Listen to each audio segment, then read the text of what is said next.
আমি যেন আগামীতে আপনাদের দেওয়া ভোটে নির্বাচিত হয়ে আমি যেন সততার সাথে জনগণের সেবা করতে পারি, সেই তৌফিক যেন আল্লাহ আমাকে দান করেন। অসৎ হওয়ার আগে, জনগণের 2 পয়সা আত্মসাৎ করার আগে, জনগণের উপর অত্যাচার করার আগে যেন আল্লাহ আমাকে কবরে নিয়ে যায়, আপনারা সেই দোয়া করবেন। আমি ইমানের সাথে মুসলমান হয়ে আপনাদের ভালোবাসা নিয়ে, আপনাদের সেবা করে, আপনাদের ভালোবাসা নিয়ে, আপনাদের চোখের পানি নিয়ে আমি কবরে যেতে চাই। আমি মুসলমান, আমি কবরে যাবো, সবাই আমরা মারা যাবো, কিন্তু আমরা যেন সততার সাথে মানুষের জনসেবা করতে পারি। আমরা অনেক নেতা আছি, ভোটের সময় বড় বড় কথা বলি, ভোট হয়ে গেলে নিজেরা এবং আমাদের সাথে যারা থাকে সেই সব আমাদের যত নেতা কর্মীদের দ্বারা জনগণের উপর অত্যাচার হয় তার বিচার করা হয় না। আমি সাবধান করে, আমি চ্যালেঞ্জ করে বলতে চাই, ইনশাআল্লাহ যদি আপনাদের ভোটে আল্লাহর রহমতে আমাকে আমার দল মনোনয়ন দিবে এবং আপনাদের দোয়া এবং মনোনয়ন দেওয়ার পরে আপনাদের দোয়া ভোটে নির্বাচিত হয়ে ইনশাআল্লাহ সততার সাথে জনগণের স্বার্থ রক্ষায়, দেশের স্বার্থ রক্ষায়, ন্যায় নীতি আদর্শের সাথে আমার কার্যক্রম পরিচালনা করব, আমার দায়িত্ব পালন করে জনগণকে, এই মানিকগঞ্জকে উন্নয়নের শিখরে পৌঁছতে আমি চেষ্টা করবো ইনশাআল্লাহ। আমার নির্বাচনী ইশতেহারের প্রথম একটি ব্যাপার থাকবে, 1 নম্বর শর্ত, আমার মানিকগঞ্জ থেকে আমার ওই নয়ারহাট থেকে শুরু করে, ধামরাই থেকে শুরু করে পাটুরিয়া পর্যন্ত, সাটুরিয়া, পুরা সাটুরিয়াতে একদম গোপালপুর পর্যন্ত আমাদেরকে গ্যাস লাইন দিতে হবে, মোটা গ্যাস লাইন চাই। আর এই গ্যাস লাইনের মাঝখান দিয়ে গ্যাস প্রবাহিত হবে, 2 পাশ দিয়ে রাস্তায় শত শত শিল্প কারখানা করে উঠবে। আমার সেই শিল্প কারখানার শর্ত থাকবে, আমার মানিকগঞ্জের কমপক্ষে 50% শ্রমিক সেই শিল্প কারখানা কাজ করতে বাধ্য করা, তাতে আমার মানিকগঞ্জে কমপক্ষে 20-50 হাজার 2-1 লক্ষ লোক সেখানে কর্মের সংস্থান হবে ইনশাআল্লাহ। আমি আশাবাদী আমাদের বেকার সংস্থার অনেকটা কমে যাবে তাতে ইনশাআল্লাহ। দ্বিতীয়ত আমি চিন্তা করব আমার দেশের রাস্তাঘাটকে ভালো করার চেষ্টা করবো, উন্নয়নের পূর্ব শর্ত সেটা করব।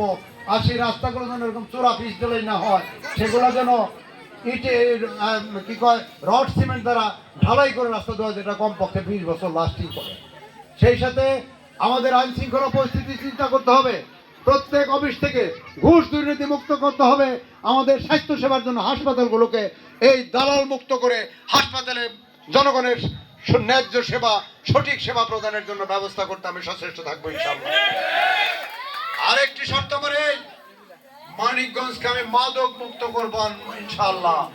আমার মানিকগঞ্জের যুব সমাজ, আমার তরুণ সমাজ, আমার কিশোর ভাইয়েরা যারা আর নেশাগ্রস্ত হয়ে, বাপের সন্তান আমার ছেলে আপনার ছেলে যারা নেশাগ্রস্ত হয়ে পথ কাটা হয়ে যায়, রাস্তা হারিয়ে ফেলে, তাদেরকে আর রাস্তা হারাতে দেওয়া হবে না। আমার ছেলে যদি কখনো অন্যায় করে, আমার ছেলেকে যদি ভুল দেখেন আপনারা শাসন করবেন। আপনার ছেলে যদি ভুল পথে চলতে চায়, মাদকাসক্ত হতে চায়, আপনি চেষ্টা করবেন আমরা মিলে সেটাকে তাকে শান্ত করে, আর কেউ মাদকাসক্ত হয়ে আমার কোনো ভাইয়ের সন্তান যেন নষ্ট না হয়, কোনো মায়ের সন্তান যেন মাদকাসক্ত হয়ে নষ্ট না হয়, সেই চেষ্টা আমরা সবাই করব। মাদক মুক্ত মানিকগঞ্জ সাথে করবো ইনশাআল্লাহ। সবশেষে আমি বলতে চাই, আমাদের অনেক কিছু আছে, আদান দিচ্ছে, আমি শেষ করে দিচ্ছি। আপনারা আজকে যে আয়োজন করেছেন, আয়োজন আরো 4 দিন আগে হয়েছিল, কিন্তু বৃষ্টির জন্য সেদিন বিঘ্নিত হয়েছিল। আল্লাহর ইচ্ছা আজকেও কিন্তু যথেষ্ট বৃষ্টি ভেদ করে আমরাও এসেছি, আমিও এসেছি, আমার সকল সঙ্গীরা এসেছেন, আপনার এলাকাবাসী সুন্দরভাবে বসেছেন। বিশাল আয়োজন করে আজকে বৃষ্টিতে ভিজে কোমর থেকে পানি পড়া সত্ত্বেও আপনারা বসে আছেন। আপনাদের এই আমার প্রতি ভালোবাসা, আমার প্রতি আপনাদের যে অনুরাগ, এই জন্য আমি আপনাদের কাছে কৃতজ্ঞতা জানাচ্ছি বারবার। আর আপনাদের দোয়া চাইছি, আল্লাহর কাছে দোয়া করবেন আল্লাহর রহমতে আমার নেত্রী খালেদা জিয়া, আমার নেতা তারেক রহমান যেন আগামী এমপি নির্বাচনে আমাকে ধানের শীষ প্রতীক দিয়ে আপনাদের কাছে ভোট দিয়ে, আপনাদের দেওয়া মূল্যবান ভোটে নির্বাচিত করে যেন আমাকে মানিকগঞ্জের সংসদ সদস্য বানান, এবং আমি যেন ন্যায় নীতি আদর্শের সাথে আপনাদের সেবা করতে পারি। আল্লাহ যেন সেই তৌফিক আমাকে দান করেন। আপনাদেরকে সেই দোয়াটা আমি চাই। আপনাদের কাছে পরিশেষে বলতে চাই, অনেকেই আসবে, অনেকেই নমিনেশন চাবে, সেটা যদি আল্লাহর রহমতে আমি হই, আপনারা আমাকে অনেক ভালোবাসেন।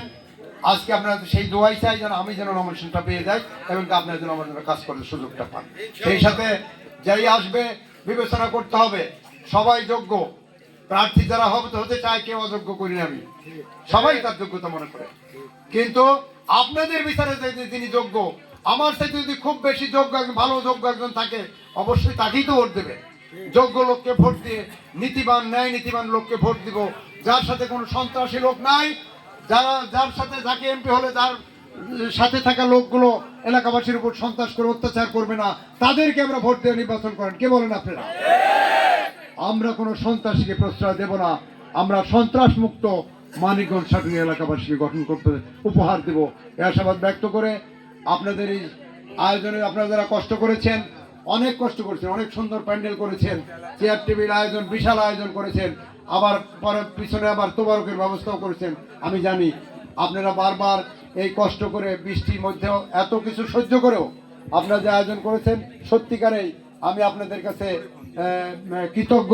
আপনাদেরকে ধন্যবাদ দিয়ে আমি ছোট করতে চাই না।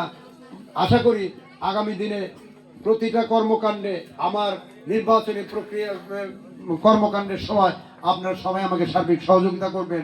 আমি যেন আপনাদের হয়ে নির্বাচিত হয়ে যেন আপনাদের সেবা করতে আসতে পারি, আমাদের আপনাদের সার্বিক মঙ্গল কামনা করে এই বিশ্বনাথবাসীর পক্ষে আমার সশ্রদ্ধ সালাম জানিয়ে আমি সকলকে আবারও আমার জন্য দোয়া করার অনুরোধ জানিয়ে সকলের প্রতি সশ্রদ্ধ সালাম এবং অভিনন্দন জানিয়ে আমি আমার কথা শেষ করছি। আল্লাহ হাফেজ। বাংলাদেশ জিন্দাবাদ। শহীদ অমর হোক। দেশনেত্রী খালেদা জিয়া জিন্দাবাদ। তারেক রহমান জিন্দাবাদ। তারেক রহমান বীরের বেশে আসবে ফিরে বাংলাদেশে। আল্লাহ হাফেজ। ধন্যবাদ সবাইকে। আসসালামু আলাইকুম ওয়া রাহমাতুল্লাহ। এই মানিকগঞ্জ সাটুরিয়ার নেতা আছে নাকি রে? এই মানিকগঞ্জ সাটুরিয়ার নেতা কে আছে? এই সেই নেতা, সবাই বলো হাই হাই রে, পাইছি রে ভাই, যোগ্য নেতা সবার মাঝে আসে রে ভাই, সব জায়গাতে আতা ভাই, মানিকগঞ্জে হাতি